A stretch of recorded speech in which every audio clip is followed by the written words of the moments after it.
எங்களுடைய வாழ்வாதாரம் கேள்விக்குறியாக்கி கொண்டிருக்கிறதே செல்லாராசமணி தான்.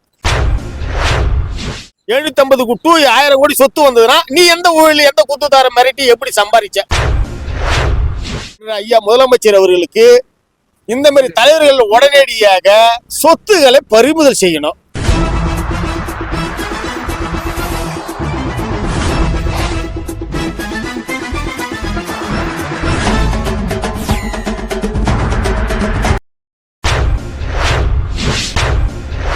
தமிழ்நாடு மணல் லாரி உரிமையாளர்கள் ஒருங்கிணைப்பாளர் பி. சங்கர் செய்தியாளரை சந்தித்தார்.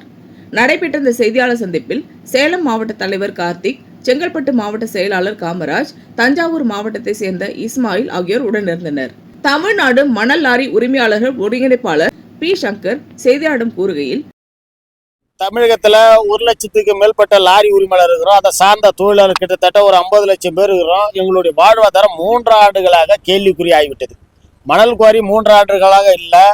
இந்த 2 மாசம் ஆட்சி பொறுப்பேற்று கிராவல் குவாரி ஓடிக்கொண்டது. கிராவல் குவாரி சவுடு குவாரியும் இப்போது நடைமுறை இல்லை. மழை காலம் வந்துவிட்டது. உடனடியாக புதுசா பொறுப்பேற்ற ஐயா முதலமைச்சர் ஜோசப் விஜய் அவர்களுக்கு லாரி உரிமையாளருடைய எங்களுடைய வாழ்வாத்தை அறிந்து இந்த கோரிக்கையாக ஒன்று வைக்கிறோம். உடனடியாக கிராவல் குவாரியும் சவுடு குவாரியும் திறக்க சொல்லி வலியுறுத்தி இந்த பிரஸ் மீட் வைக்கிறோம். 2வது, தமிழகத்துல ஓட்டு போட்டு தேர்ந்தெடுக்கப்படாத சில மாநில சமூக தலைவர் என்று சொல்லிக்கொண்டு செல்லாராசமணி கூட்டமைப்பு தலைவர் என்று சொல்லிக்கொண்டு உலாய் வந்து கொண்டு செல்லாராசமணி எப்போதும் லாரி உரிமை நலன் கருதி போராட்டம் இல்லை. ஒரு மாநில சமூக தலைவர்னா ஒரு 10 லாரி இருக்கணும். அந்த ஒரு லாரியே வச்சு வாழ்வாதாரம் பார்க்காத செல்லாராசமணி எந்த அரசு 1000 கோடி களிமண்ல ஊழல், எந்த புது அரசு ஏற்பட்டு எதனா கிராவல் குவாரிய மணல் குவாரிய திறக்கின்ற வருகின்ற போது அரசு அதிகாரி இது ஊழல் செய்தார்கள்.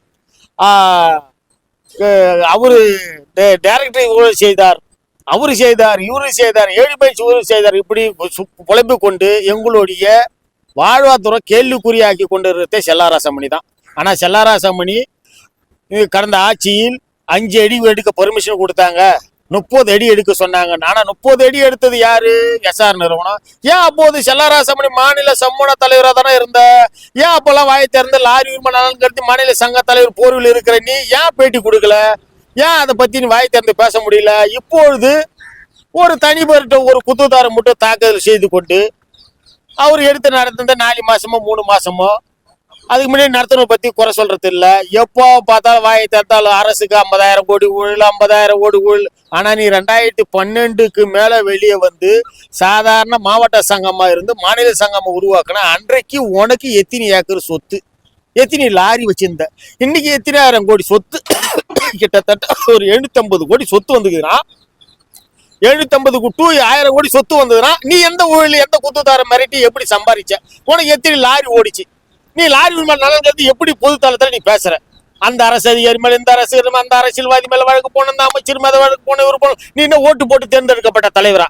ரிஜிஸ்டர் ஆபீஸ்ல 12,000 ரூபாய் கொடுத்து ரிஜிஸ்டர் பண்ணி வச்சுக்கின்னு தமிழகத்துல வருகின்ற குத்துதார் கிட்டத்தட்ட ஆறுமுசாமி, கேபி, எஸ்ஆர், ராசாப்பா வரைக்கும் மிரட்டி சம்பாதிச்ச சொத்து தான் சொத்து. உனக்கு எத்தனை லாரி இருக்குது சொல்ல முடியுமா? இது உனக்கிட்ட லாரியே இல்ல லாரி வச்சிருந்து ஓட்டு படி கொடுக்க முடியாத வாழ்ந்துக்கிறியா? இல்ல இன்சூரன்ஸ் கட்ட முடியாது இருந்துக்கிறியா? இல்ல டியூ கட்ட முடியாது இருந்துக்கிறியா? இல்ல ஆக்சிடென்ட் ஆயிடுச்சு டயர் எடுத்து போட முடியல அப்படி இல்லாத நீ ஒரு போலியான ஒரு சங்க மாநில சமூக தலைவர் எப்படா பேசி ஒரு பதிவு பண்ணி வச்சு கொண்டு எந்த அரசு ஒரு புனிப்பு காட்டி ஏதாவது திறக்கின்ற வரும்போது அந்த அரசியல் அமைச்சர் 1000 கோடி, இந்த அமைச்சர் 1000 கோடி, இவரு 1000 கோடி, இதெல்லாம் குறை சொல்றல. 2012 முன்னாடி இருந்த சொத்து 1.5 ஏக்கர் அன்றாட வாழ்க்கைக்கு 1500 நீ கடன் பெற்று தான் வாழ்ந்து கொண்டிருந்த. இன்றைக்கு நாமக்கல் மாவட்டம் மோகனூர்ல லாட்ஜி, கல்யாண மண்டபம், ஒடுந்தூர்ல உடனே விவசாய சங்கம், விவசாயிக்கு போற காவிரி ஆறு ஆக்கிரமிப்பு பண்ணி ஒரு பேங்க் கட்டி வச்சுக்கிற. கல்யாணம் அங்க வீடு, அங்க கல்யாண மண்டபம். இந்த சொத்து நீ எப்படி சம்பாரிச்ச? உனக்கு எத்தனை லாரி இருக்குது? லாரியே இல்லாத ஒரு லெட்டர் பேட் வச்சுட்டு அந்த கவர்னருக்கு மனு போட்ட, இந்த ஏடி சொல்லிட்டாரு, அவரு சொன்னாரு, இவரு சொன்னாரு, இந்த அமைச்சர் மீது நடவடிக்கை, துறைமுக உள்ள பண்ணணும், கைது பண்ணணும், ரகுபதி கைது பண்ணணும் சொல்றியே. அதை சொல்றதுக்கு உனக்கு என்ன தகுதிக்குது, ஓகிதுக்குது? நீ லாரி உரிமை நலன் கருதி ஒரு காலத்துல கூட நீ பேசுறவங்க கிடையாது. எந்த லாரி மேல வாழ்வாதாரம் இழந்திருக்க போது டாக்ஸி கட்டினியா, இன்சூரன்ஸ் கட்டினியா? கடந்த காலம் 19 மாசம் திமுக பேர்ல மணல் குவாரி ஓடுன்ற போது லாரி மேல 8 நாள் 10 நாள் டர்ன் பண்ணல கத்தி கதறி கொண்டு இருந்தான். அன்றைக்கெல்லாம் அந்த லாரி மேல நலகதி வாய் தந்து பேசாத. எஸ்ஆர் போட்ட எலும்பு துண்டுக்கு நீ வாலாட்டி கொண்டு இருந்துட்டு இன்றைக்கு அவன் கொள்ளடிச்சுட்டான், இவன் கொள்ளடிச்சுட்டான், அந்த அரசு அதிகாரி கொள்ளடிச்சுட்டான், இவரு கொள்ளடிச்சுட்டான். நீ என்னடா ஓகேமான பையன்? ஒரு சங்கனா என்னங்க, ஒரு மல்லி கடை வச்சுக்கிறாங்க, ஒரு 100 பேர் இருக்கிறாங்க அந்த ஒரு ஏரியால இருக்கிறாங்கன்னா அந்த சங்க கடை வச்சு நடத்துறவங்களும் அந்த வலிமை தெரியும். அந்த சங்கத்தை வச்சு பேட்டியோ இல்ல ஒரு ரவுடி வந்து மிரட்டுறான் அதெல்லாம் பேட்டி கொடுக்கலாம். நீ லாரியை வச்சில்ல, நீ எப்படி லாரி சங்கன்னு சொல்ற? கண்ணு கேட்ட பிறகு சூரிய நமஸ்காரம் தேடி கொண்டுகிற செல்லாராசாமி மாரி போலியான தலைவர்களை உடனடியாக ஐயா இருக்கிற தூய ஆட்சியாக செயல்படுற, லஞ்ச லாவணி இல்லாத ஆட்சியாக செயல்படுற ஐயா முதலமைச்சர் அவர்களுக்கு இந்த மாதிரி தலைவர்கள் உடனடியாக சொத்துக்களை பறிமுதல் செய்யணும். காக்கலான இருக்கிற காவல்துறையை வைத்து, லஞ்ச ஒழிப்புத்துறை வைத்து இவங்க சொத்துக்களை ஆய்வு பண்ணி எடுத்தாலே இவனை பிடிச்சாலே போதுங்க. செல்லாராசாமி பிடிச்சாலே போதும். இப்போ 1.5 வருஷத்துல 1.25 வருஷம் திமுக பேர்ல மணல் கோரி போச்சு இல்ல, 4730 கோடி. நான் சொல்லல, மத்திய அரசு வழக்கு போட்டது, ட்ரோன் கேமரா போட்டு வழக்கு போட்டது. அந்த பணம் பூரா செல்லாராசாமி தான் இருக்குது, வேற யாருக்குமே இல்லை. இவன் ஒன்னா தப்ப பார்ட்னர். இப்ப ஏன் இவன் வந்து மத்த அமைச்சர் எல்லாம் குறை சொல்றான்? துறைமுருகன் கைது பண்ணணும், ரகுபதி கைது பண்ணணும். அப்ப அந்த ஆட்சி ஓடுகின்ற போது நீ லாரி மேல் நலன் பரிதி செய்யணும் தான் பேசணும் தான் அந்த ஆட்சி நடக்கணும் போது 1 மாசம் தவறு நடந்து தெரியாதா, 2 மாசம் தவறு நடந்தா, 3ஆவது மாசம் நீ இந்த பேர் பேட்டி கொடுத்துருக்கலாமா, அறிக்கை கொடுத்துருக்கலாமா, கொடுத்துருக்க கூடாதா? அப்படி கொடுக்காத அவங்ககிட்ட மாசம் ஒரு நாளைக்கு 300 டோக்கன் வாங்கி வைத்த அது மாசம் 4.5 கோடி. அப்புறம் ஒரு 5 கோடி 6 கோடி அவன்கிட்ட பணம் பெற்றுக்கிட்டு லாரி உரிமையாளர் மீது மானுக்கு மின்னுக்கு வெளியே வைத்து லாரி மேல வாழ்வார்த்தை கெடுத்தவனே செல்லாராசாமி தான். ஆனா நீ ஓட்டு போட்டு தந்தது. இப்ப நான் அந்த அரசுக்கு ஒரு முக்கியமான ஒரு கோரிக்கை வைக்கிறேன்னா, ஐயா முதலமைச்சர் ஜோசப் விஜய் அவர்களுக்கு நாங்கள் ஒரு கோரிக்கை வைக்கிறோம். தூய்மையான அரசுக்கு ஒரு கோரிக்கை வைக்கிறோம். தமிழ்நாட்டில் இருக்கிற மாநில சங்க தலைவர் என்ற போர்வில் இவங்க பேச்சே கேட்க கூடாது. உங்களுடைய ஆட்சியில் நீங்க தூய்மை செயல்பட 38 மாவட்டத்தில் மூத்த லாரி உரிமையாளரை தேர்வு பண்ணி ஒரு வாரித்து அனுப்பி அந்த 38 மாவட்டத்தில் லாரி உரிமையாளர் சொல்ற குறைநிறைகள் பெரும்பாலும் சொல்ற கருத்துக்களை கேட்டு எங்களுடைய வாழ்வார்த்தை நீங்க தான் மீட்டு கொடுக்கணும். இவனுங்க 2 பேரும் திருட்டு பையன் செல்லாராசாமி திருடன். இவனுடைய மிகப்பெரிய சாம்ராஜ்யன்னு ஒன்று சொல்லி கொண்டு இன்னும் ஒரு உத்தரனா ஒரு வழக்கறிஞன்னு ஒரு பேரை வச்சுக்கணும். எல்லா வழக்கறிஞனா முன்ன மின்சில போடுவாங்க, பின்னாடி போட்டுக்குவான். இவனுடைய கேரக்டர் தான். இவன் சொத்து எப்படி வந்தது? இப்ப நீ அமைச்சர் சொத்தை பறிமுதல் பண்ணணும், வழக்கு போடணும், துறைமுருகன் மீது வழக்கு போடணும், ரகுபதி உனக்கு எப்படி சொத்து வருது? 2017 மேல நான் சொன்னது 1.5 ஏக்கர் தானே ஆதாரத்தில் சொல்றேன். நான் பொய்யான குற்றச்சாட்டு சொன்னா டிபேட் ஒரு வழக்கு போட்டு கோர்ட்ல ஒரு வழக்கு மன்னஸ்ட் வழக்கு போட்டு நான் எதிர்கொள்றேன், நான் ரெடியாங்கிறேன். இந்த மாதிரி தலைவர் பேச்சை இந்த முதலமைச்சர் கேட்க கூடாது, இதெல்லாம் காதுல வாங்க கூடாது. இவங்களுக்கு இப்ப யாரு குத்து தர வராங்களோ, போன பிறகு யார் நடத்துறாங்களோ குத்து தரு அவங்கள மிரட்டி பணம் கேட்கறது. இப்ப ராசாப்போ மிரட்டலாம், பணம் கொடுக்கல, உடனே ராசாப்போ 1000 கோடி திருட்டோம், 2000 கோடி திருட்டோம். அப்படி நீ தமிழகத்தில் தானே இருந்த, நீ லாரி சங்க தலைவராக தானே இருந்த. ஏன் அப்பெல்லாம் நீ கேள்வி கேட்கல? அவங்களாம் முடிஞ்சு வீட்டுக்கு போட்ட பிற்பாடு லாஸ்ட் 2 மாசம் எலெக்ஷன் தேதி அறிவிச்சு பிற்பாடு எஸ்ஆர் நிறுவனத்தை சேர்ந்த கோபி தான் எடுத்து நடத்துறாரு தமிழ்நாடு பூரா. ஏன் அப்ப வாய் தரல? அப்ப போலி பெருமிட்டை பத்தி பேசல? அப்ப ஏன் போலி பெருமிட்டை பத்தி பேசல? அப்ப ஏன் அதெல்லாம் பத்தி வாய் திறக்கல?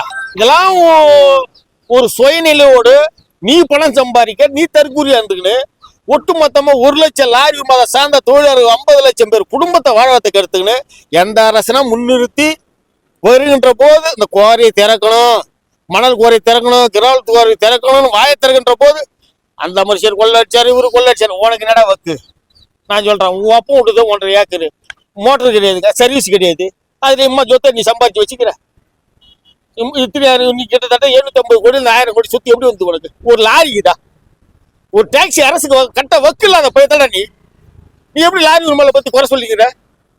இதனால எங்க தொழில் மிகப்பெரிய பாதிப்பு, மிகப்பெரிய எங்களுடைய வாழ்வாதாரம் கேள்விக்குறியாகுது. இந்த செல்லாராசாமி யுவராஜ் என்ற மாதிரி ஆளுங்களை உடனடியாக இந்த புதுசா பொறுப்பேற்ற அரசு இவங்களை ரிமாண்ட் பண்ணி இவங்களை சொத்துக்களை பறிமுதல் செய்தால் மட்டும்தான் எங்க தொழில் சிறப்பாக இருக்கும். இல்லைன்னா இந்த இரவும் கூட எங்க தொழிலை காப்பந்து பண்ண முடியாது. தமிழகம் முழுவதும் கடந்த 3 ஆண்டு காலமாக மணல் குவாரி திறக்காமல் நிறுத்தி வைக்கப்பட்டுள்ளது. இதனால் லாரி உரிமையாளராக கிட்டத்தட்ட 1 லட்சத்துக்கும் மேற்பட்ட லாரிகள் வச்சுருக்கோம். இதை நம்பி வாழ்வாதாரத்தை மட்டும்தான் இது மட்டும் தான் எங்களுக்கு ஒரு அத்தியாவசியமான தொழில் இல்லைங்களா. இந்த தொழிலுக்காக இந்த புதுசான ஆட்சியேற்ற பிறகு அமைச்சரை சந்தித்து கிட்டத்தட்ட ஒரு 5-6 தடவைக்கு மேலே மனு கொடுத்துருக்கோம். மணல் குவாரியும் கிராவல் குவாரியும் உடனடியாக திறக்கிற மாதிரி வலியுறுத்தி மழை காலம் ஸ்டார்ட் ஆயிடுச்சு. மழை காலம் ஸ்டார்ட் ஆனதுனால மிக விரைவில் இந்த மணல் குவாரி திறந்து எங்கள் வாழ்வாதாரத்தை மீட்டு கொடுக்குற மாதிரி நான் முதல்வருக்கு ஒரு கோரிக்கை வச்சுருக்கோம். இது 4-5 தடவை கொடுத்துருக்கோம். இது மேலே ஒரு 10 நாள் 15 நாளுக்குள்ள நடவடிக்கை எடுத்து எங்களுக்கு போர்க்கால அடிப்படையில் மணல் குவாரி திறந்தாகணும். இல்லை அப்படின்னா இன்னும் ஒரு 10 நாள் 15 நாள் பார்த்து மாநிலம் தழுவிய அனைத்து மாவட்ட நிர்வாகிகளையும் கூப்பிட்டு ஒரு பெரிய அளவு போராட்டம் நடத்தலான்ற முடிவு எடுத்திருக்கோம். ரெண்டாவது மிக முக்கியமான ஒரு கோரிக்கை என்னன்னா, சென்னை வச்சு தான் ஒரு 13 மாவட்ட லாரி மேலே 10 லாரிகள் வாழ்ந்துக்குது. ஆனால் சென்னையில் மிகப்பெரிய ஏடு கள்ளத்தனமாக ஓடிக்கொண்டு இருக்கிறது. அரசுக்கு பல ஆயிரம் கோடி வருமானம் ஏற்படுது. எண்ணூர்ல சாம்பலே இல்லை. ஏன் இல்லை? எம்சான்ல கலந்துட்டான். இப்போ அந்த மணிவாக்கம் ஒரு பில்டிங் இருந்து உடிச்சதுல அதே மாதிரி மௌலிவாக்கம் அதே மாதிரி விரைவில் பில்டிங் நிறைய இடிஞ்சு விடும். அப்பாவி கனவு திட்டத்தோடு கூலி வேலைக்கு கொத்துனார் வேலைக்கு கூசு வேலைக்கு ஏதோ போய் கனவு திட்டம் வீடு கட்டுறத பூரா 800 சாம்பலை கலக்குற ஐயா. சென்னையில 300 ஏடு ஓடுது. இந்த ஏடை ஒழிச்சு அதை மட்டும்தான் 13 மாவட்டத்தில் இருக்கிற லாரி மேல நிம்மதியா வாழ முடியும். இந்த ஏடு மேட்டர் மெயினா போடுங்க. பல தடவை கோரிக்கை வச்சுட்டோம், டைரக்டர் வச்சுட்டோம், புது டைரக்டர் வச்சுட்டோம், பழைய டைரக்டர் வச்சுட்டோம். எல்லாமே அப்படியா ஓடுது, அப்படியா சென்னையில் இருக்குதுன்னு கேள்வி கேட்குறாங்க. நம்மளால ஒன்றும் சொல்ல முடியல. என் பேர் சங்கர், விழுப்புரம் மாவட்டம். கார்த்தி இவர் சேலம் மாவட்ட தலைவர். இவர் செங்கல்பட்டு மாவட்டத்தினுடைய செயலாளர். இஸ்மாயில் தஞ்சாவூர் மாவட்டம். ஓகே, நன்றி. இந்த வீடியோ உங்களுக்கு பிடிச்சிருந்தா லைக் பண்ணுங்க, கமெண்ட் பண்ணுங்க, ஷேர் பண்ணுங்க, சப்ஸ்கிரைப் பண்ணுங்க.